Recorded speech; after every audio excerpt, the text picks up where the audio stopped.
The wish list, item 19. The next morning, it started to snow.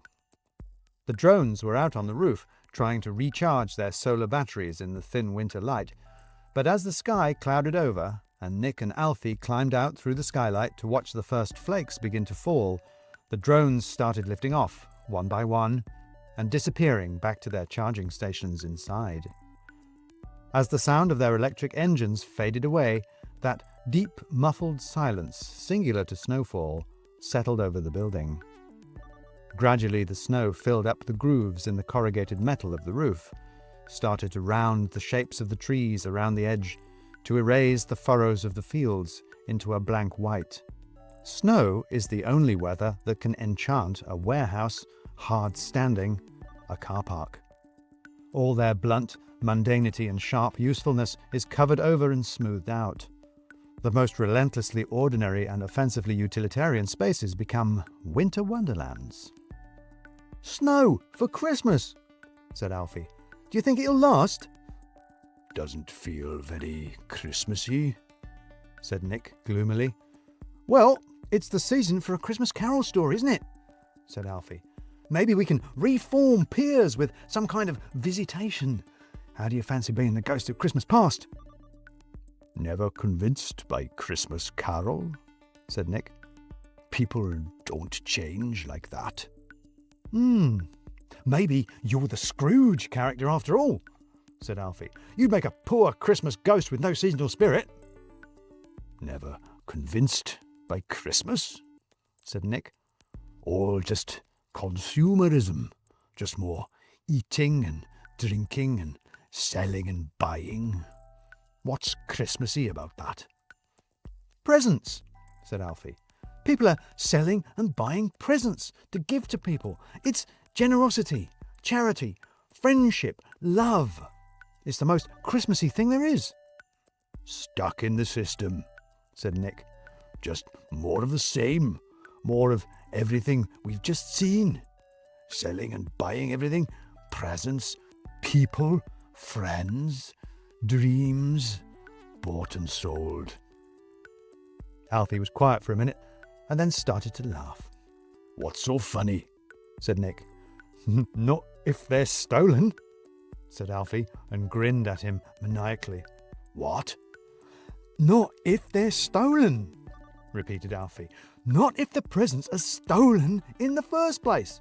Not if, say, someone has access to the country's largest e-commerce system and Europe's largest warehouse, and could send anything he wanted, anywhere he wanted, free of charge.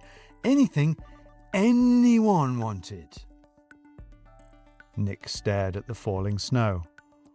"The wish lists," he said. "We did it for Faye," said Alfie. "Why not do it for other people?" "You did it for Faye," said Nick. "And you could do it for anyone," said Alfie. "Couldn't you?" He could. The first thing they searched for, obviously, was toys. It was Christmas. They were giving out presents. What else would you search for? This equally obviously returned millions of results, so then they had to start filtering. It was Alfie's idea to filter by cost, looking for the cheapest toys on the assumption that these would be wishes by people who didn't have much to begin with. Then Nick decided to narrow the search by geography, addresses in easy reach of the warehouse. "But we can send anywhere," said Alfie. "Can we?" said Nick. "Oh, you mean we're doing this ourselves?" "I want to see," said Nick. And he did, eventually. The first 4 deliveries were unpromising. The first was a little old lady who just assumed she had ordered something and had forgotten about it. She did at least offer them a cup of tea and some mince pies. "Perhaps my daughter ordered it for me and forgot to tell me that she'd done it," she said, as she pottered shakily out from the dark depths of the house with a plate of pies for them.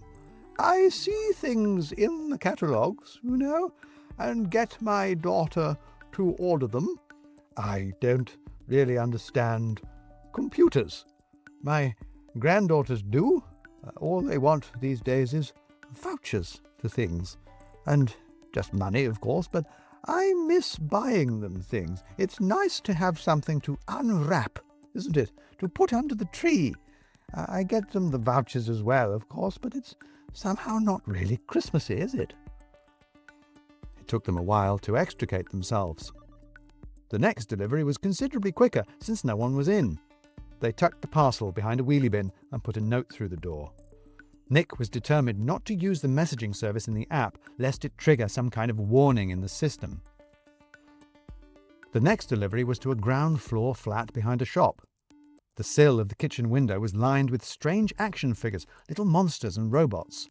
A young man with a thin beard and a Hudsucker Industries t-shirt opened the back door. He was momentarily confused at the delivery of a parcel that he hadn't ordered and made them wait while he opened it. "The super deformed Nightmare Before Christmas figures." He was evidently delighted by this. "The glow-in-the-dark ones." Then he shot them a guilty look. "For me," he gave a little self-deprecatory shrug. "But who else is going to buy me a Christmas present, eh?" He tried to pass this off as a joke, but there was a chill of desperation in his laugh. Never understood that, said Nick once they were back in the van. Collecting. Basing your personality on things you buy? On things someone else has made? "Come on, let people enjoy themselves," said Alfie. "You heard him. He was telling the truth about not getting presents. Let him have some enjoyment at Christmas." There was no enjoyment at the fourth house. There were not even any decorations, just a thin-lipped woman in the middle of a phone call who did not speak to Nick and Alfie at all. She just scowled at them, took the parcel, tutted at it, and put it on a key shelf just inside the door. Then she said the single word, "No," into the phone and closed the door on them. Not sure about this, said Nick as they drove away. "You don't know," said Alfie. You saw that woman. You might be making some kid's Christmas there, the only bit of seasonal spirit they're going to get. And then, at last, on the fifth try, they got what Nick had evidently been waiting for. The door was opened by a harassed-looking woman who initially didn't want to take the parcel. "I haven't ordered anything." "We're just delivering," said Alfie. "This is the right address, isn't it?"